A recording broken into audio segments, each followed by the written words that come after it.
Tonight on the OT, the College of Charleston begins its quest for an NCAA tournament bid. So far, so good. Plus, 5 Lowcountry teams shoot for state titles. We will tell you who brought home the hardware. And the coaching carousel stops and welcomes back a familiar face. It's time for the OT. Let's do this. And now, News 2 Sports Overtime. Good evening, everybody. I'm Mark Morgan, and welcome to Sports Overtime. Man, I love those graphics. The only weekly 30-minute sports wrap-up show in the Lowcountry. A lot to get to tonight. And as always, we begin with our leadoff. The leadoff is sponsored by Metal Supermarkets. Now, the College of Charleston began its journey to hopefully grab an NCAA tournament bid tonight as the Cougars started CAA tournament play against Stony Brook. Let's check it out. CFC comes out on fire in this one. CAA first team member Dalton Bolin with the ball. He will rattle in the triple. Cougars jump out to a 6-0 lead. They led, in fact, 11-0 3 minutes in. Later in the first, Jalen Scott down low to Charles Lampton. Chuck rocks the rim. Then Ryan Larson will drive baseline, looking for an open man, finds Raekwon Horton, 3-ball corner pocket, got it. Cougars led 42-26 at intermission. Second half, Ante Berzovic goes to work. First off the feed from Bolin right there, the big man outside showing some range. Then the Croatian sensation off the dribble, sizes his man up, heads to the rack, the finger roll and the foul. The big man leads the way with 15. 12 Cougars find the score sheet en route to a 74-52 quarterfinal win. Dan Fanning with more from the nation's capital. Mark, for the second time in 8 days, CFC rolls past Stony Brook to advance to tomorrow night's CAA semifinal. Now, the Cougs got off to a 22-2 start en route to the win. So as they say, on to the next one.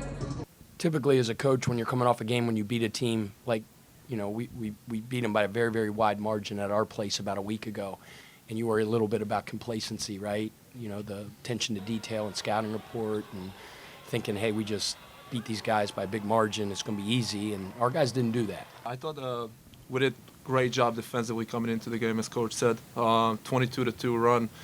We were really on defensive end, doing great stuff. We were talking about in scouting, controlling defensive rebound, playing hard on offense, distributing the ball, ball movement, taking good shots. So I think we overall played a really good game against a very talented team.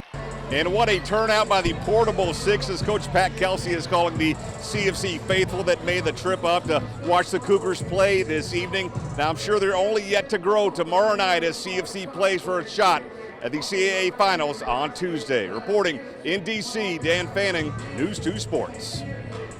Dan, thanks very much. Big news earlier in the week. CFC coach Pat Kelsey agreed to a new 5-year contract. His salary doubled to more than $1 million a year. Reportedly, donors and boosters stepped up to make the deal hard to turn down.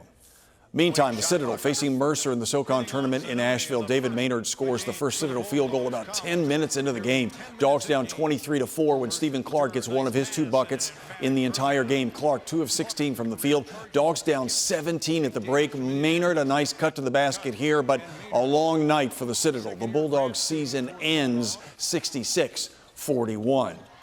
Now, Claudell Harris Jr. had 10 for CSU against UNC Asheville in the Big South tourney. Drew Pember, the Bulldogs, led all scorers with 29 points. He nails the 3 right here. Tajay Kelly with the stuff at the other end for CSU. The Bucks, though, trail by 12 at the break. They make a late run. Tyree Bryan with a follow slam here, but CSU couldn't quite get over the hump, and the Bucks season ends 75-66. For these guys to give that kind of effort, I'm just thankful. I'm thankful for the men that I get to coach every day and the men I get to be around. I'm thankful for their potential. And if God blesses us with being able to keep this group together, which is hard in this NIL, then we're gonna make another big step forward next year. Meantime, the top-ranked USC women faced Tennessee in the SEC tournament final on Sunday afternoon. Early action, Raven Johnson with a 3-ball. USC shot 58% in the first half. At the other end, Letitia Ami here coming up with the block. Remember, she had 3 blocks against Ole Miss in the semis. Swats won there. Gamecocks on the break. Ami here to Zaya Cook. There's the break. There's Zaya. That's a 3-ball. She had 14 in the first half. USC by 6 at recess. Third quarter, ball is loose. Zaya Cook will come up with it and go the distance. She will lay it in. She led all scorers with 24. The Gamecocks pull away to win at 74-58 and grab their 7th SEC tournament title. They are 32-0. Now, the South Carolina women's team racked up the SEC awards announced earlier this week. Aaliyah Boston, Player of the Year for the 2nd straight season and Defensive Player of the Year for the 4th straight time. Dawn Staley received her 6th Conference Coach of the Year award, and Camila Cardoso was named 6th Woman of the Year for her contribution off the bench. There's Camila, and that's a jumper. All right, we're just getting started here on tonight's OT. When we return, Lowcountry hoop squads go in search of state titles. Don't go away. The OT Spotlight is sponsored by the Men's Center. Welcome back to Sports OT. I'm Mark Morgan. The Military Magnet girls were shooting for their 3rd straight state title Saturday in Aiken. What a program Nathaniel Taylor has built in North Charleston. MMA facing Denmark Olar in the 1A final. Close game early on. Watch Dream Watson, the outlet pass to Chasmin Bradley. The senior lays it in as the Eagles go in front by 5. Good ball movement a little later on. Kaylin Davis inside to DeJamari Pugh. The sophomore had herself a day. 13 points off the bench for Pugh. MMA starting to create some distance now. Speaking of distance, Jatea Brown from long range. There it is, and there it goes. 14-point lead for MMA. Then, just before the half, Davis, another outlet pass to Bradley.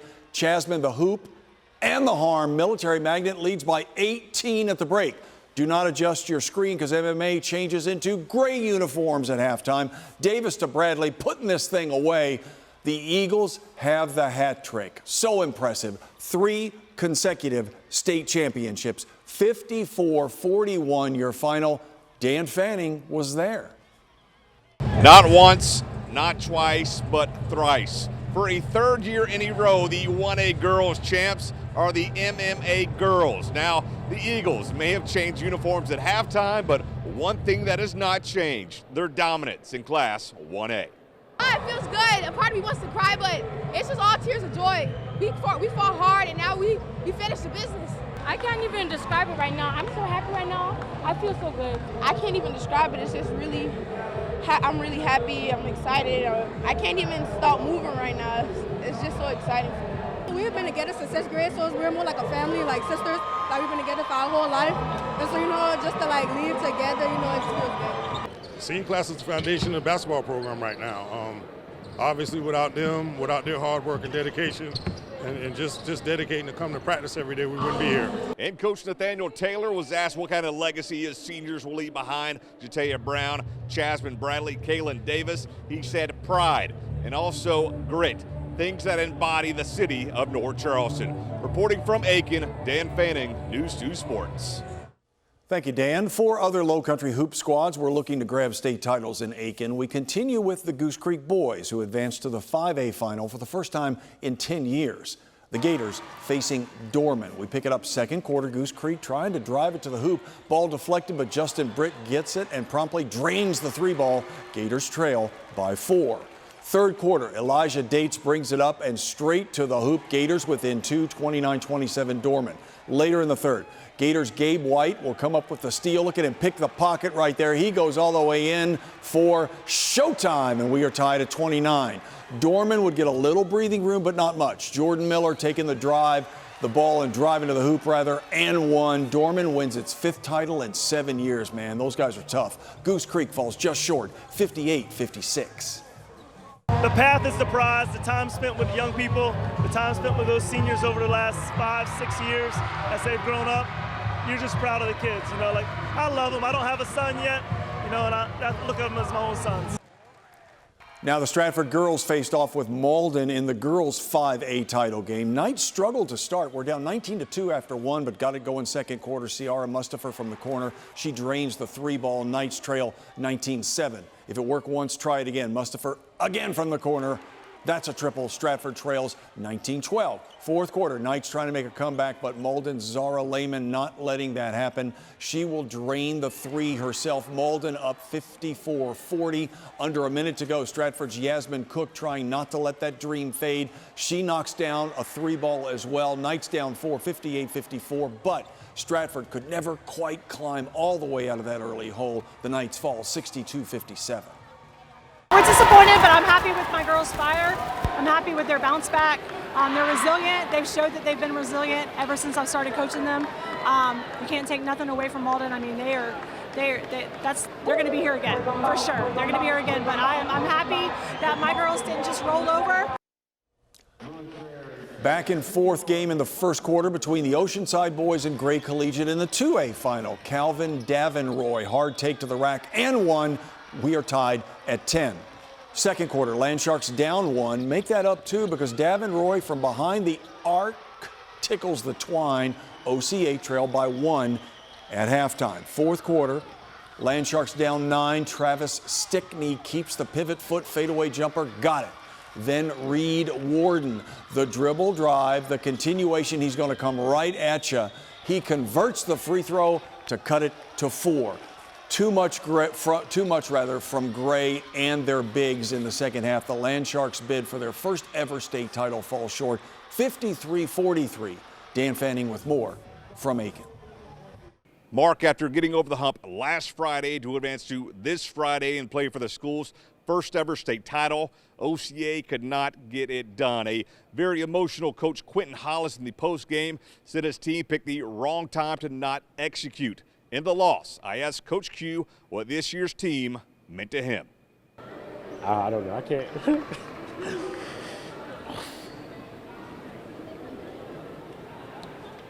I just wanted for those guys so bad. It's all about them, not about me. Just how much they sacrificed for me. Just like when I found out news about my daughter, those guys really rallied around me, kept my head up, kept my spirits high. Even when I couldn't make it in, I kind of dug into those guys. They just gave me everything they had. That's all I asked for. Coach Q announced earlier in the week that his daughter Braylon's cancer had gone into remission. So while he may have lost tonight in basketball, he is winning in the game of life. Reporting in Aiken, Dan Fanning, News 2 Sports.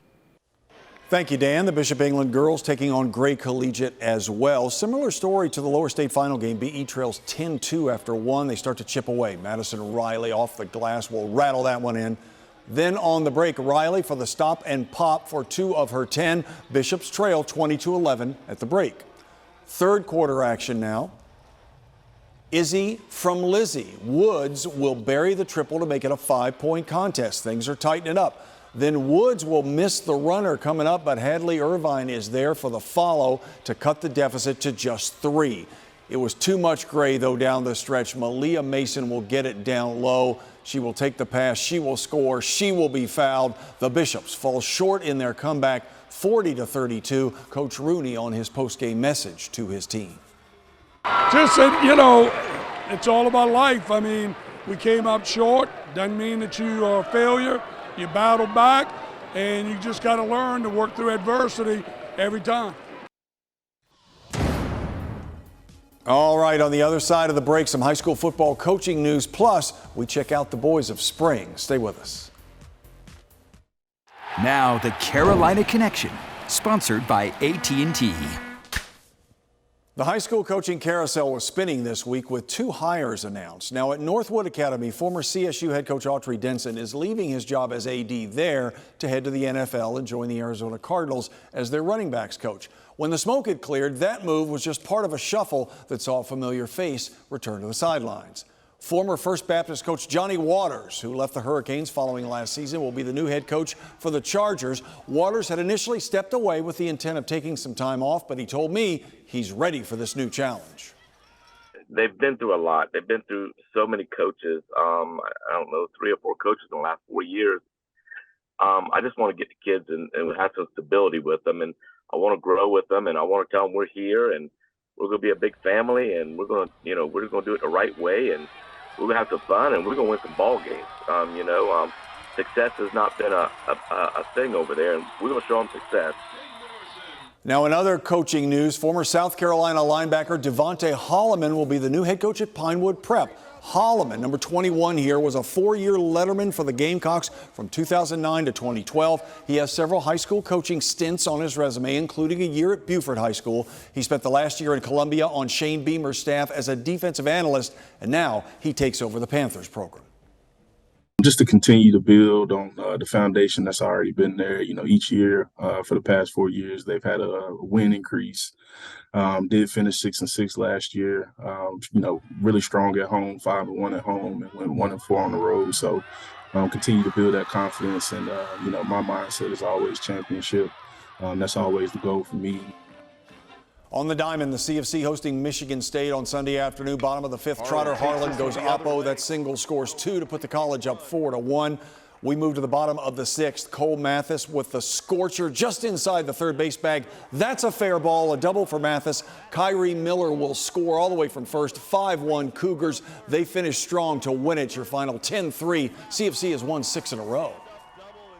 And good news for golf fans in the state. Jordan Spieth will return to defend his title at the RBC Heritage this spring. Spieth won the event on the first playoff hole last year. He is currently ranked 17th in the world. All right, it's almost time to close up shop. When we come back, we'll wrap up tonight's show with the Gem of the Week and our talker. Stay with us. Gem of the Week, sponsored by Ashley Home Store. Oh, our gem's a good one. Teams are punching their ticket to the dance, and in the A-Sun title game, Kennesaw State beat Liberty 67-66 to qualify for the NCAA tournament. The Owls, I'm a bird guy, the Owls are making the first trip in school history. That's worth an enthusiastic celly. They won the game on their home court too, which makes it even sweeter. How cool is that? And now, OT's The Talker, sponsored by 50 Floor. Improved to 29-3 with its win over Stony Brook in the CAA tournament on Sunday. We all need to kind of take a quick step back and realize what a historic, amazing season this has already been. The 29 wins tied the Cougars with Houston for the most wins in the country. Houston's ranked number 1. The 29 wins are the most for the college in the NCAA era at the school, and the 20-game winning streak earlier this season, still the longest in the country the entire season. It's been an amazing year, and with just 2 more wins, the Cougars will qualify for the big dance. All right, that's all the time we have for tonight. As always, thank you so much for watching News 2 Sports Overtime. I'm Mark Morgan. Special thanks to our producer, Nicole. She's up there. So is our director, Yasmin. She's up there as well. Thanks, guys. Everybody have a great week, and make sure to tune in next Sunday for another edition of Sports Overtime.